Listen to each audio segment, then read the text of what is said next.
नमस्कार, आप देख रहे हैं न्यूज प्लस 21। मैं हूं आपके साथ प्रियांशा लाजस। आइए एक नजर डालते हैं दिन की 10 खबरों पर। शिवसेना को एक और बड़ा झटका, पूर्व नेता प्रतिपक्ष रामदास कदम ने दिया इस्तीफा। महाराष्ट्र के सीएम एकनाथ शिंदे का ऐलान, बस हादसे में मृतकों के परिजनों को दी जाएगी 10 लाख की सहायता। अब 4 साल का ग्रेजुएशन, मिलेगी ऑनर्स की डिग्री। छत्तीसगढ़ के 8 महाविद्यालयों में पायलट प्रोजेक्ट, इसी सत्र से शुरुआत।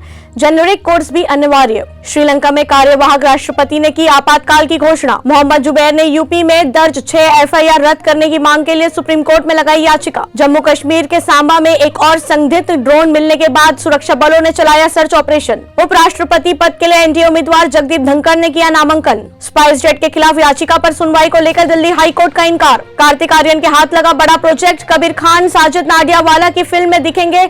सच्ची घटना पर आधारित होगी कहानी। शिफ्ट हो गया है टीम इंडिया का पावर सेंटर। रोहित, विराट नहीं, अब पंत और पंड्या है सबसे बड़े सुपरस्टार्स। टीम का batting fire power middle order के पास। ऐसे जानकारियों के लिए देखते रहिए न्यूज प्लस 21, आपके हक की बात।